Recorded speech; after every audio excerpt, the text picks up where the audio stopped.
Where are we going? North. Welcome to Dungeons and Dragons. Therapeutic benefit in role-playing games. Welcome to Dungeons and Dragons. Oh yeah, baby. Your presence requested in exchange for treasures. Ripper. Are we talking one treasure each? Count that. Welcome back to Dungeons and Dragons. Last we left, the members of the Magic Ghoul Bus, they had followed spectral activity out of the town and into forest area, where they found a never-before-seen stray dog who was drenched in plasma. When it was analyzed, they did discover that it was some sort of malevolent entity, but they've ruled out the truly frightening death-related ones. The presence of the plasma triggers nothing for the dog, and the dog has no reaction to the maid, who she reported was following her, and the mayor has never seen the dog around the town before either. So, students, would you like to continue our search through the woods? Sure, Mr. Barbadook. Over the river and through the woods. On this great search we go. Yes, let's go. Let's go out into the woods and see what else we can find.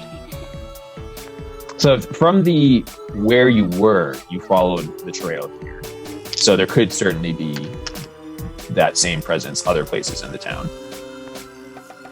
So I guess that's probably a good idea, is like go back into the town, try and find one of these other people that the mayor brought up. Who did the mayor bring? Mayor, who else is there? Garfield Masterson's house has a strange rhythmic drumming at night. Thomas Greenfield, who also saw a strange-looking canine around his sheep, he shot it and it vanished into thin air. Allie Hall, little Allie Hall, saw a girl in a green dress swinging from an oak tree that doesn't have a swing. Margaret Walton has some potted plants fly off of the shelves. And there were a few others, but I think that's probably a good place to start. So let's swing by the guy who shot the ghost dog and if this dog is that dog, and if not, we can figure out where Ghost Dog is. I shall call him Bohemophet. So Bohemophet follows you around. He does like you. Bohemophet goes with you back to Thomas Greenfield's house, who's a farmer. And when you roll up to his property, he's standing at the front door in overalls, holding a pitchfork in his right hand and a shotgun in his left hand. And he's just kind of staring ahead. Such a warm welcome. So the gaseous mayor gets blasted out again. Thomas, old friend, I've brought the special investigators to look into that canine you saw. Sup, I'm Samp. Is this the dog you shot the other day? Just wondering.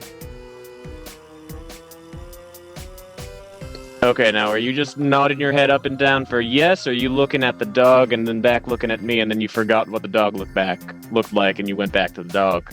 And it's just been an endless cycle of that. Because you are so slow. I can't tell. I think it's and the dog. Movements are almost like somebody is moving his head. Like they're like, it's like slow, like the neck isn't responsible for these movements. What does the spectrometer say? So you hold up the spectrometer and you see that he is drenched in ooze. I'm gonna go collect some more and just go. Yeah, you just walk right up to him and just start like scraping the ooze off. And putting it in a bucket. So I take it to the bus for analysis. You perform the analysis and it's very close to. You can tell that it is the same creature, same type of creature as what covered the dog, but it is a different creature. So is it doing anything bad to the farmer? So the farmer, he's just standing there. Does he seem to be less, like, as we're taking the the ectoplasm stuff off of him, does he seem to be less, like, zombie-like? Like somebody's moving him and become more animated? Or is he still kind of, like, under, presumably, somebody else's control? Oh, yeah. If you remove it, then he suddenly is like, oh, that was a weird dream. Oh, what's going? Am I still dreaming? Is this that bus? Out of curiosity, what was the dream about while it's fresh in your minds? It's important. Yes. Well, I was walking out of my bed, and there were 3 lords who were calling me, and they told me that I needed to stand guard of my home because my sheep were going to be eaten if I didn't. Do you have sheep? And he looks out to his field, and there are 2 sheep. My sheep! My sheep! And he goes running off, and you can tell that he's missing a lot of sheep. I'm going to point the spectrometer out to the field. To see if it goes nuts. Yeah, so there's like the presence of ooze like all over the field. Okay. And does it lead in any direction? You can see that it actually leads into another, like directly to another doorstep, like across the street. Do we know what that building is? So when you ask what the building is, it is the home of Garfield Masterson. And he was one Mayor of the people tells you. who needed assistance, right? Yeah.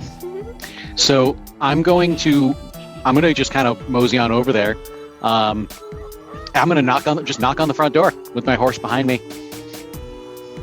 So the door opens, and you see an elderly gentleman who is well dressed answer the door, and he's kind of short, so probably about your height. Oh, hello. Hi, Annaskell from the Magic Ghoul Bus, reporting for duty. We're here to help you out with whatever it was that was plaguing you. What was it that was plaguing you again? That incessant drumming. It just won't stop. I can't get to sleep. It's Now, coming from my basement. Your basement. Can you show me to the basement? Or Absolutely. is anybody else following? Yeah, probably. Okay. Could you show us to the basement? Let's go. So he turns around, starts hobbling inside. You all come in, and the ghoul bus just starts slowly, like, pushing down the front wall. We do nothing to stop it. Of the house? He's Of pushing. the house, yeah. Yeah. Okay. Yeah, like, you're all inside, and, like, the ghoul bus, like, wants a peek inside, so it just starts, like, pushing down the wall. We let this happen. What are the eyebrows doing? Are they like... Indeed. The eyebrows are curious. Yeah, quizzical, yeah. Yeah. So we'll go and we'll follow him down to the basement, and So you go into the basement, and you full on see that there are 3 spirits here, just like all like playing drums, like pounding away. Can you not? So at you saying that, they suddenly stop drumming, and they look at each other.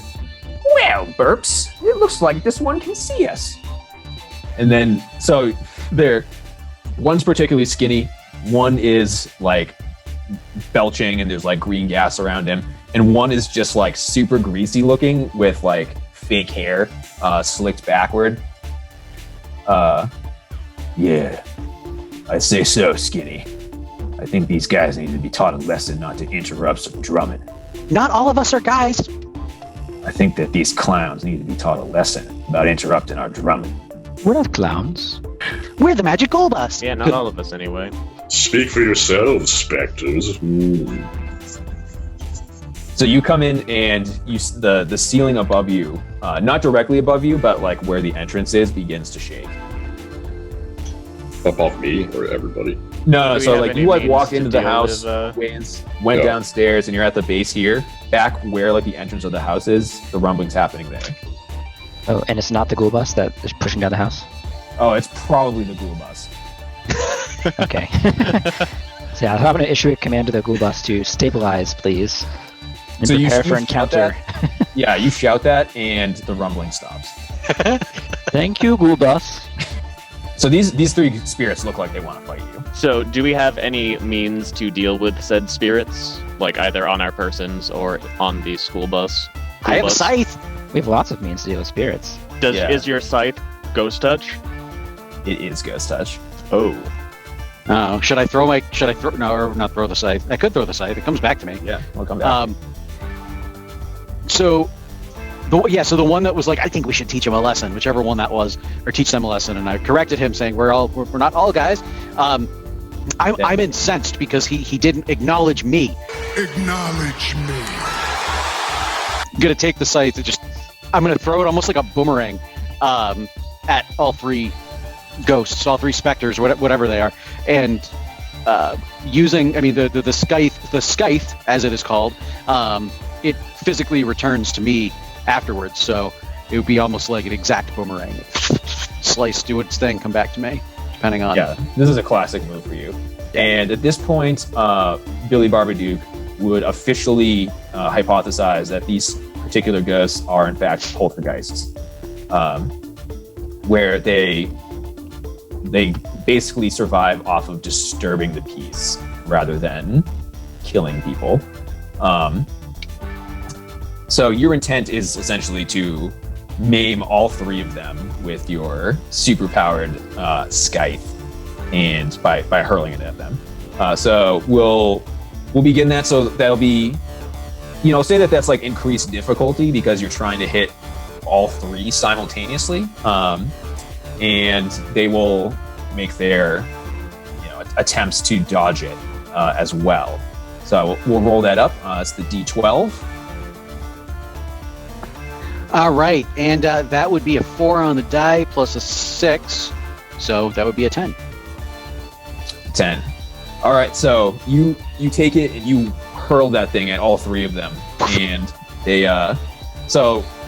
Grunjo manages to just do like the full Neo Matrix dodge, since he doesn't have a spine or anything, so he's just like Howard.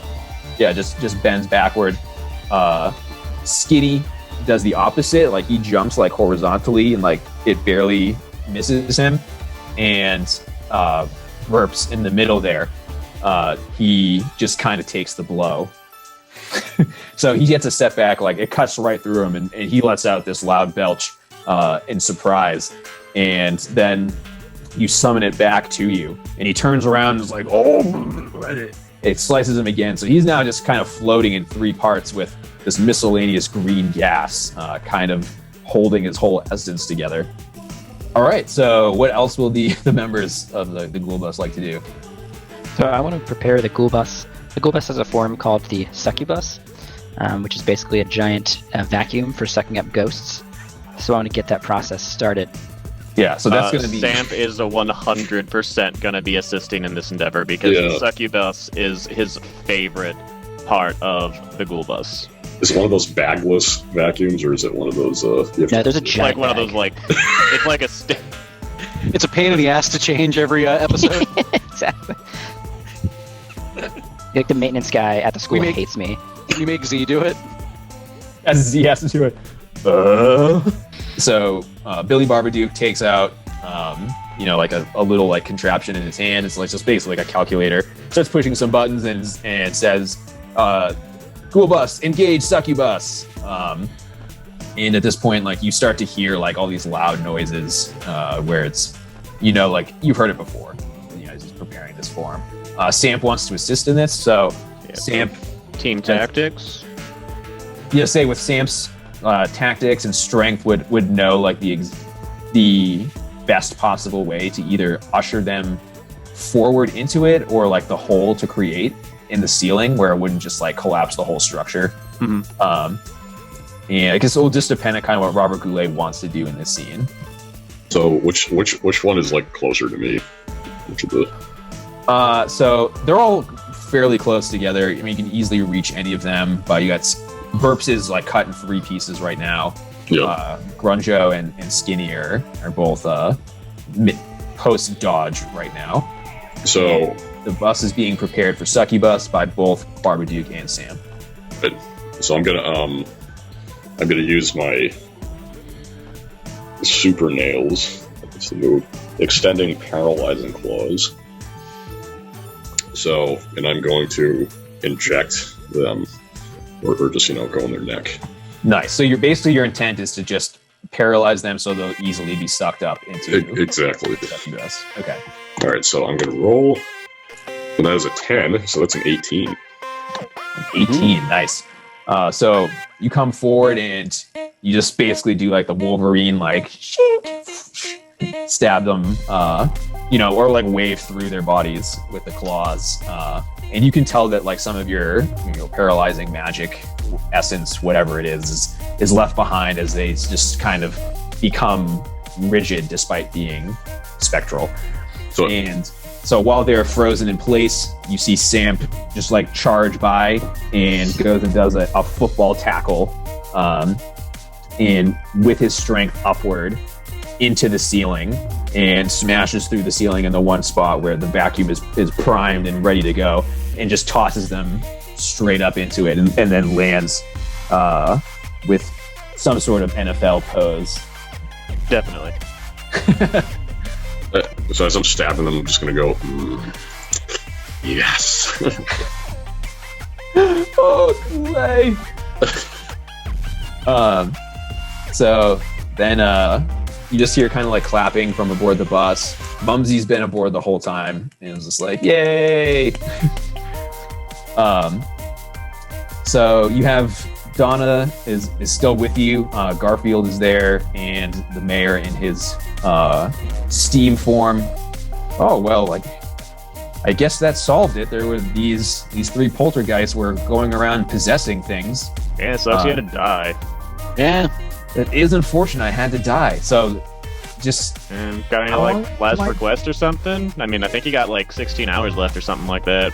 16 hours, huh? Yeah, probably. Yeah, give or take. It's not an exact science. Yeah, it's kind of like a pseudoscience. You know, the fact that you're actually speaking is a mystery. remarkable and a miracle. Yes. I mean, I don't want to say magic, but It's science. Yeah, say you like anyone who Science says adjacent. magic gets a backhand by Barbadook. It's science. I don't know. Can you put me in a beaker or something and just hold my form until you can find a way to bring me back? you know what? Now that you Sure. mention it, we did get the time dilating beaker from the crypts from 3 episodes ago. I mean, maybe we can put him in that until we figure something out.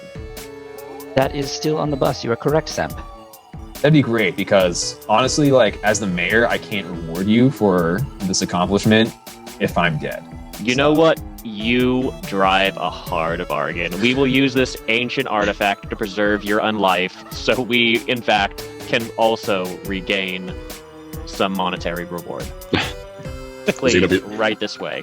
Is he gonna be like in a vial, like Futurama style? Yes. Oh, yeah. He's just going to be like a gassy head. He's going to be like the head in a jar, except it's going to be like a gassy Zordon. Yes, yeah. Rangers. Oh God. All right, well, thanks. Well, I'll figure out that reward for you. But I think that the town is saved. It seems like you guys figured it out. Well, obviously, you called the best ones, the best people for the job, so obviously it's going to get handled efficiently. With Rob- only 1 casualty this episode. Robert Ghoulee I think was that's a record. Robert Ghoulee was very happy to come here, sir. Good luck in your future in politics. Oh, thanks. I think I'm going with you, though. Oh no, he's totally coming with us. He's coming with. I mean, he's he gonna can be. still- he's he gonna can- be in like a big tube in our classroom. Oh, We yeah. can still be in politics, and we can run like a shadow government through him. Oh, that'd be interesting. Guys, we're in a kids show. Well, Next we need episode, some we learn dark about- subplot for the adults to follow while they're watching. Is that like politics? Breaking Next episode. news. Political science? Oh, crap. Breaking news. Mayor goes on bus called Ghoul Bus, leaving town without leader. More at 7. Welcome to Demons and Dragons.